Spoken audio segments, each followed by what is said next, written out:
Okay, welcome in.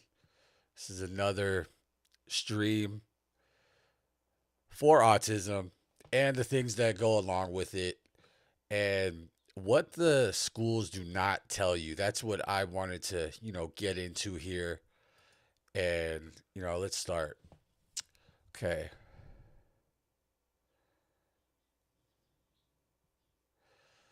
I just want to say first off, schools that deal with our children, they have a lot of good people that make our lives easier. And I just want to be upfront about that because I don't want to make it look like I'm knocking any of the helpers at school or the teachers. But stuff that I had to go through with um, school, yeah, like you really got to know that you gotta like you can't fully trust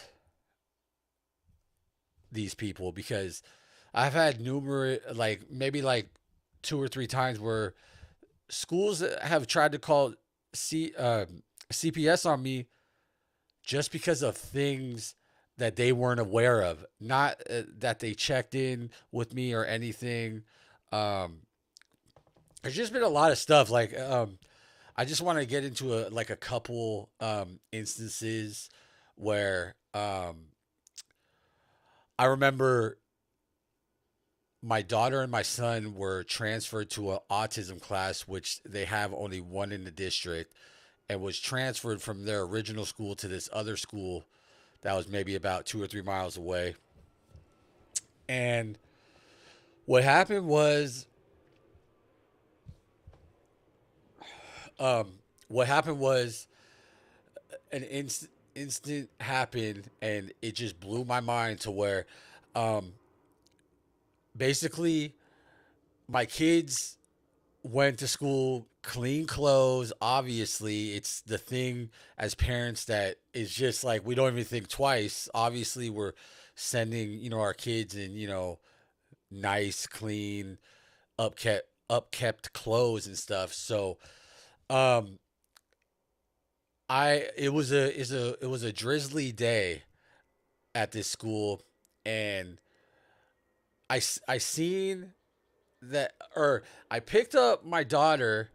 And meanwhile, they couldn't track my daughter down. I had to run up this hill in the back of the school to get my daughter.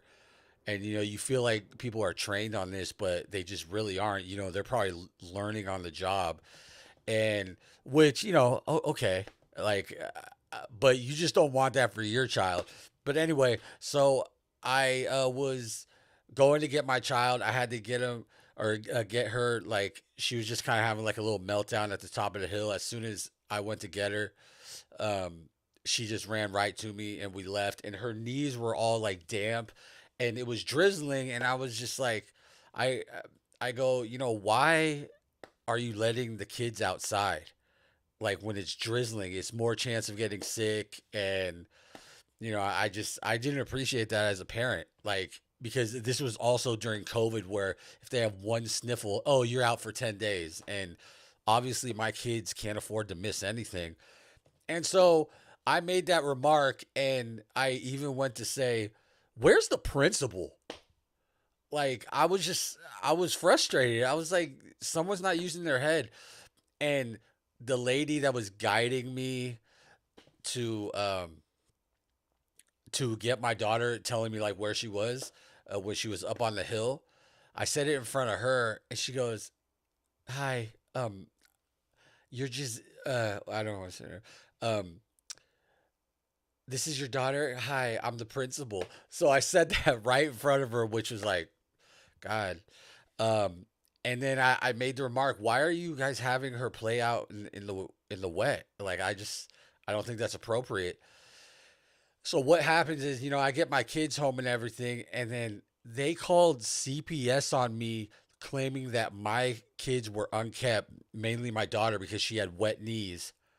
And I'm like, so my daughter comes to school with clean clothes. She gets wet at school because you guys take her out into, it was just drizzling, but you guys take her out there, and then you call CPS on me saying that my kids are dirty? Is that what we're doing? And I caused a whole big ruckus at this school, and I told him, like, do you know how hard I've worked to get my family back above ground, and then you're gonna call CPS and put that in jeopardy?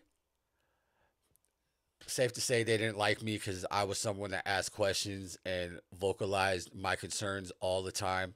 I mean, because that's what you got to do. And from there on out, I think I mentioned it before. Like the class, I didn't like any of the teachers. They didn't really invest in my kids, and I had that class transferred to my kids' old school, and I got them out of there, and I was very happy about that because stuff like this is drives you nuts as a parent of a special needs child. Like it's just like, and the kids can't really communicate. Like my daughter at that time, she was just starting to like kind of blossom with her communication, and these people will try to do stuff behind your back, and it's not because they don't like the child, it's because they can't handle them.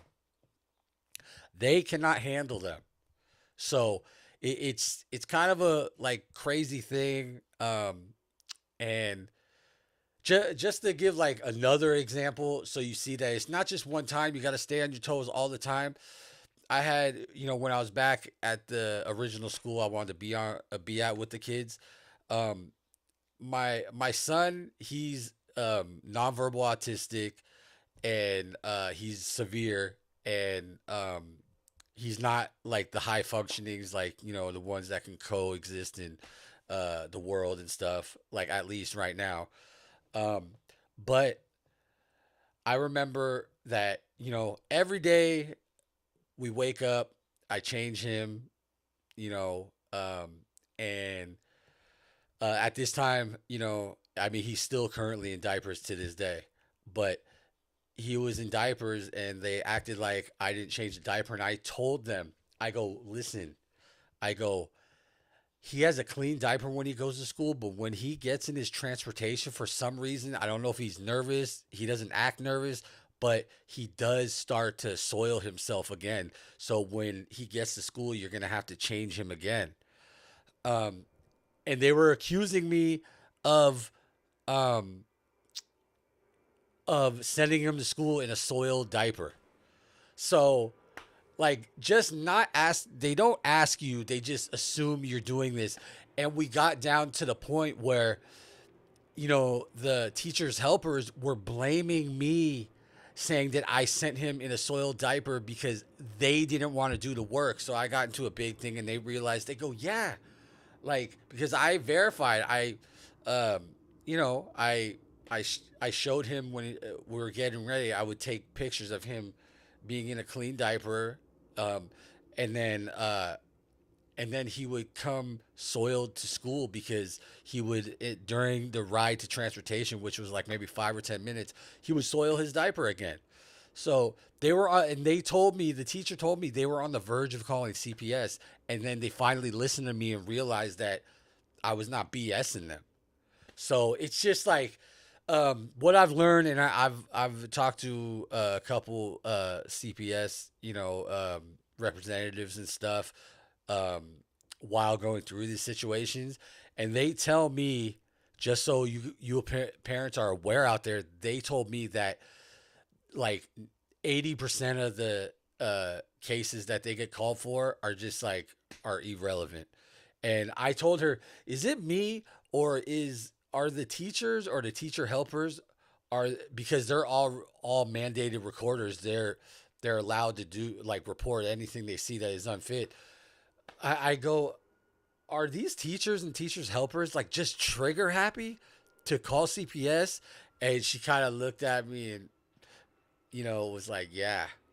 So it's kind of like a hard pill, to swallow as a parent. Like it literally, I've talked about here on before that people use anxiety as a crutch, but as far as special needs parents, this is what gives you anxiety. Like you have to walk on eggshells with these teachers until they're comfortable with you.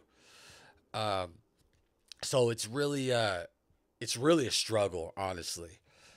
Let's see.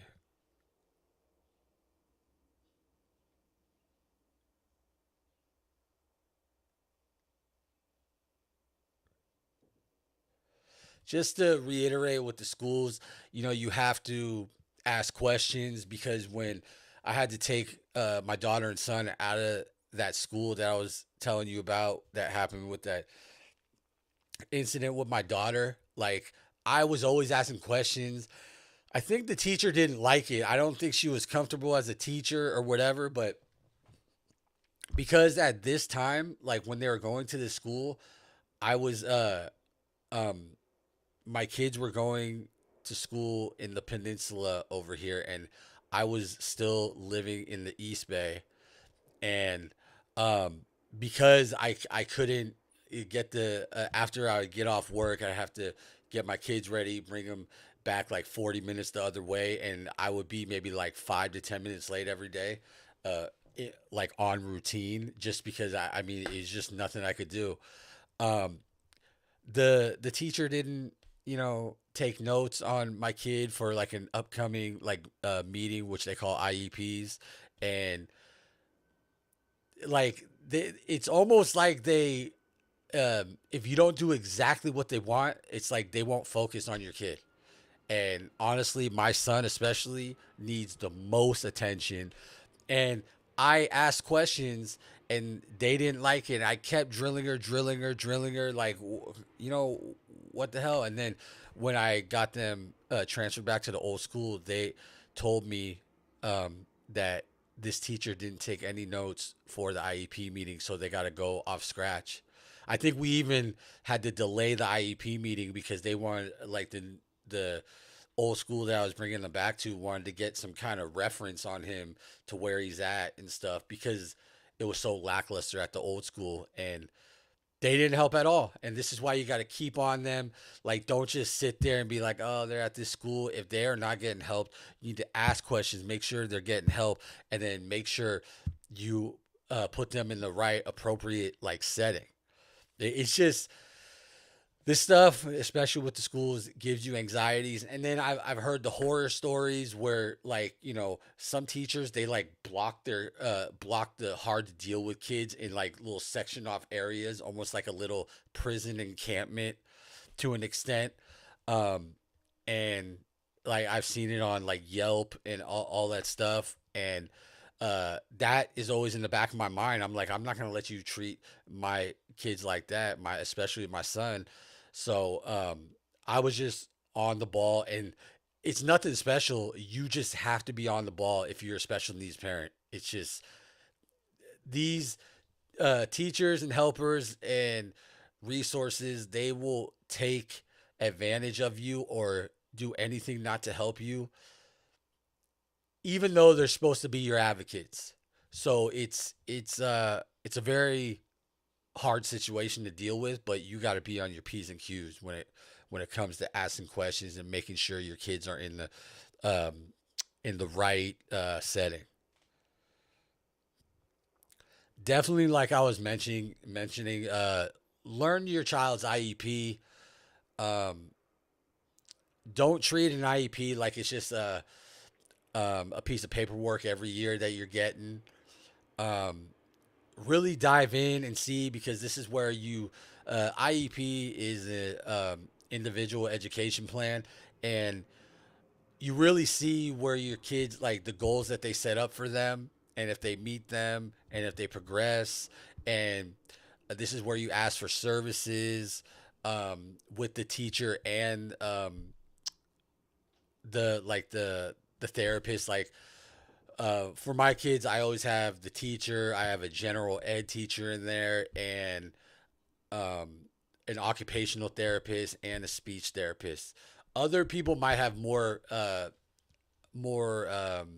advocates and people in there, but that's what I have for mine. So, um, and they tell you like how your kid's doing, if they're progressing, and or if they stayed the same, and we're just trying to do minimal progress. And then even like my son now gets ABA therapy, and the the supervisor, which is called a BCBA, they tell me now that they could be in the IEP as an added resource. So nothing's like being just like brushed to the side, and they'll have more knowledge than I will. So it's like I'll have pretty much like an expert in there. Um, so IEPs are very important.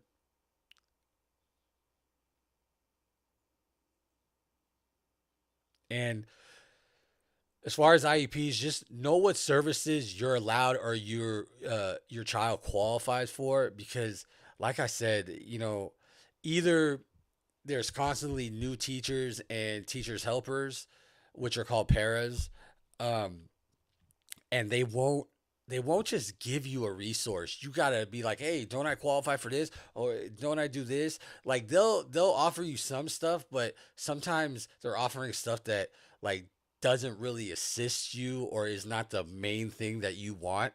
So I think it's very important to always, um, if you're connected to a resource center, make sure you know all the things that you would qualify for with your child based on their diagnosis and everything like that. Because the schools won't give it to you. I've been in numerous fights with the school district already, and especially the special education department. It's just it's kind of crazy. It's not something as a parent that you would expect that you would have to deal with, but it is oh so prevalent in my life in what I got to deal with, and I'm sure I'm not the only one.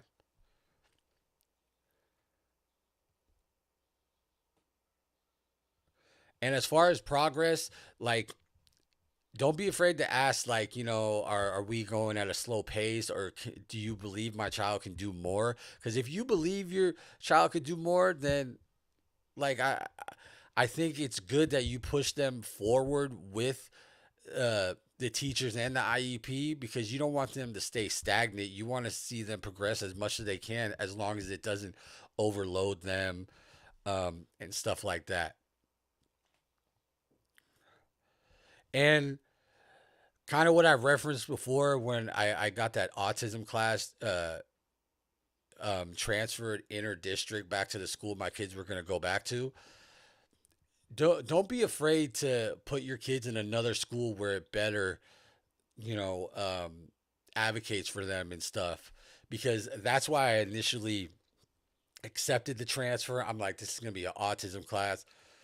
It's going to be, really influential on my kids, especially on my son who is more severe.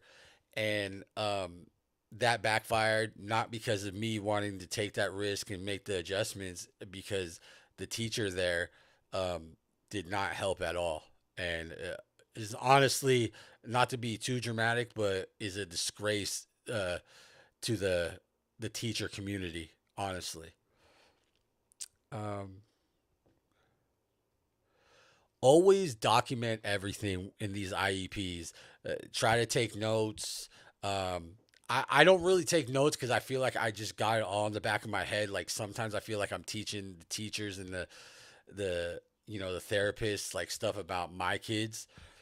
So, but just at least initially when you're starting IEPs, take notes. Okay, this is the progress he had. Maybe next time he can do this. Just stuff you want to keep in your head and that you want to revert back to and stuff.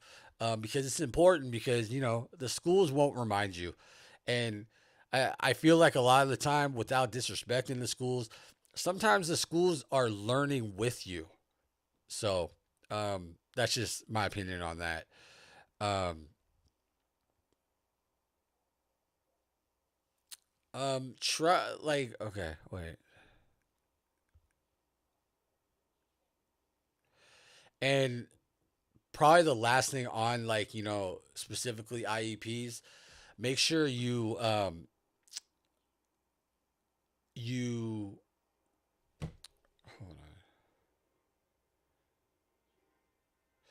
Make sure if you don't understand something, you make sure you understand it before the meeting is over with, because once you sign in the IEP, that IEP is in stone for like a year.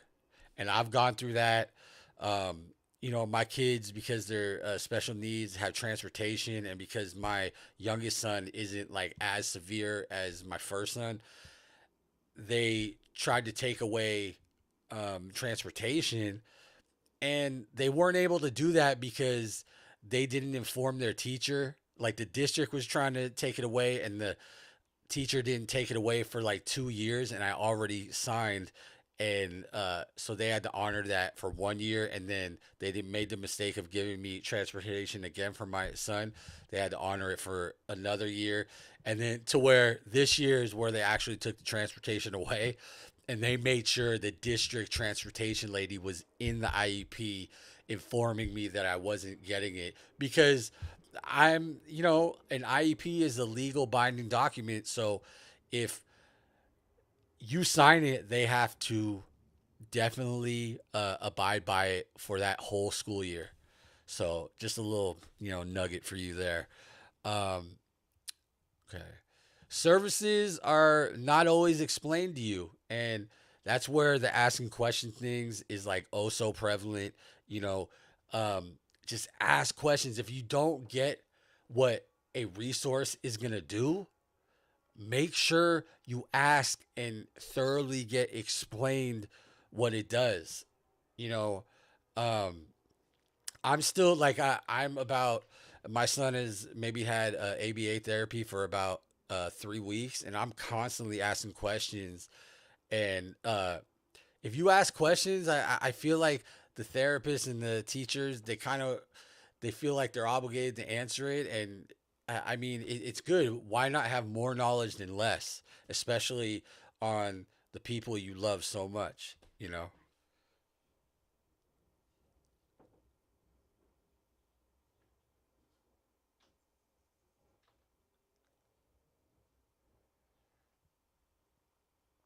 And always don't be too afraid to ask for accommodations because most schools will give you accommodations. Like, I'm trying to think what accommodations I have for my kids. I think I don't have that many accommodations because my daughter's in middle school now. They're trying to get a feel for her and get used to her. And what else? And my son, I don't want to say this is an accommodation, but they got used to him enough to know that he will elope. So they like kind of blockade the door and everything, so they won't have to chase him down because he's pretty quick. He's like my skinniest, fastest kid, so he's pretty quick, and that's like kind of like the only accommodation. I mean, other accommodations I think are just like the occupational therapy and the speech therapist. So don't be afraid to ask for those things. If you find out that they're actually qualified for that, I would definitely just make sure you include that in the IEPs and make sure they are getting those accommodations.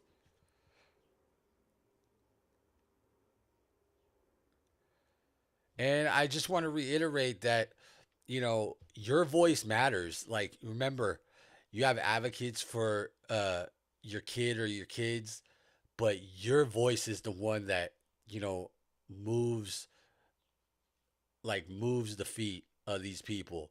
So because if you're annoying them with your voice, they're gonna do it, quicker, or they're gonna do it just to get you out of there, like, check you off the list and everything. So make sure you always voice your opinion. Even if you're wrong, they'll be like, oh, we don't offer that. And you'd be like, oh, okay, I was just double checking. It's very important, especially with special needs children. Um, and, always kind of voice what's working at home because they could be struggling at school, and these teachers are sometimes oblivious. And just explain, like, my kids have been like really on the iPad lately, and that kind of, making them do stuff in class and then going, okay, you get 10 minutes with the iPad is something that really helps my kids like get the day moved along.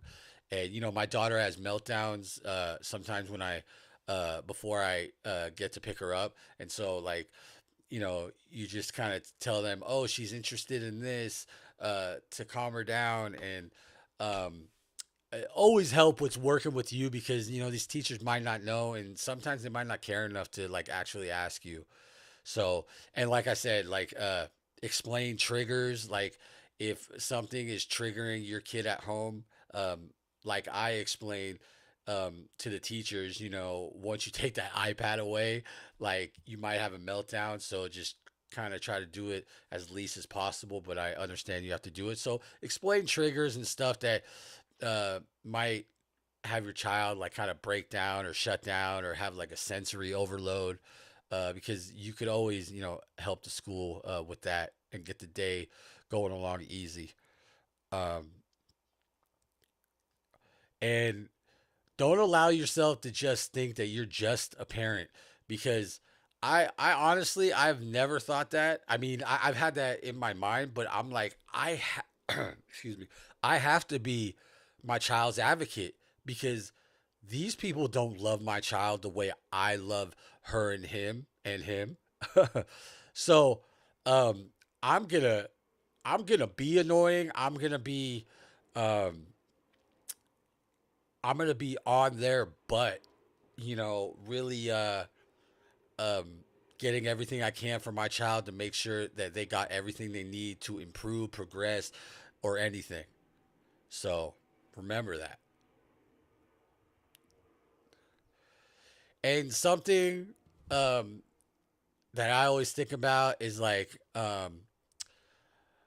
if they just say, "Oh, they're doing good," ask for specifics. I think that's what that teacher at the old school with my kids didn't like, because I wanted specifics. Oh, what they do today? Oh, they did that. That's great. Oh, was there any other kind of progress? So make sure you get specifics, not just they're doing good. Like even the other day, just a recent thing. Um, my my youngest son is in the process of being diagnosed with ADHD, and he actually like his first, what, I think in kindergarten, he was just rambunctious, not listening, and the teacher was kind of like, I don't get it, he's always getting into stuff. And I kind of had to tell her, you know he's young, he's learning kind of structure right now, being in school for kind of the first time, because the preschool pre-K just felt like daycare to me, honestly. um, so I told her that, and fast forward to, now he's just started second grade. The teacher's bringing him out to my truck. It like, she's like, he has matured so much. He has like good days all the time. Like in literally last year, like he didn't have. He maybe in the whole school year probably had maybe like 3 or 4 bad days. But they're not crazy. They were just, he was rambunctious. He didn't want to sit down. So hearing things like that, and really getting specifics for the progress is always good. And I love that. I always want to know what's going on. And yeah, ask for specifics.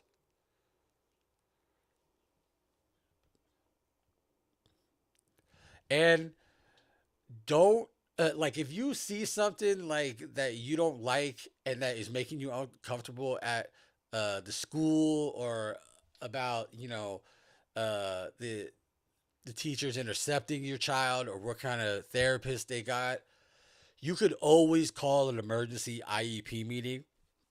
Everybody has to show up, and then you could talk about this stuff. And this is kind of just based on all your comfortability, and to know that your child's safe, because um it's knowing myself as a parent, if there's something that is like not like addressed, i I can't process the day. I can't think. I'm constantly thinking about that thing that I want to address. I can't sleep, because you know it's ultimately about your child's safety. And if they don't know what's going on, or there's something that popped up that you need to address, you request that emergency IEP meeting. You are allowed to do that.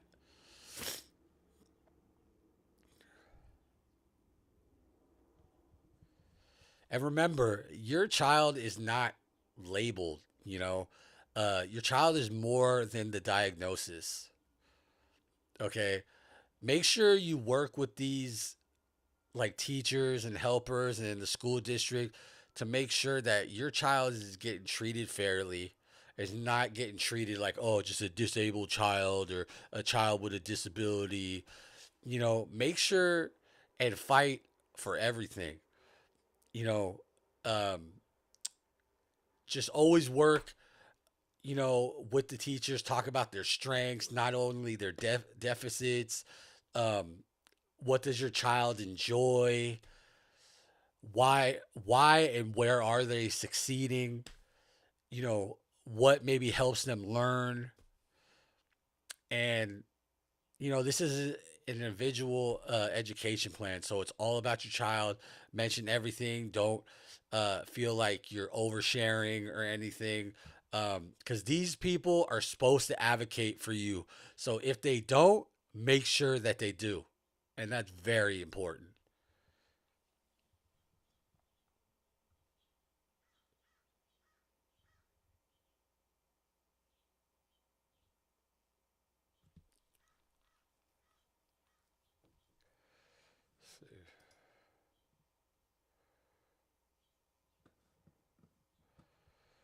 I just kind of been rambling on.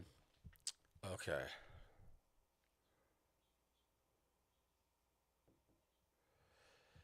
And I might seem like I'm a little combative with the teachers, but it's just because all I've known since my children have been born is that I've had to fight for them nonstop, especially in schooling.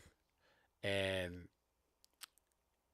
I feel like if I get a message across to you parents, like any one message I get across is you have to fight for your kids. Some people are not confrontational, and I get that, but just keep moving and keep getting everything your child needs. Because I didn't get everything today.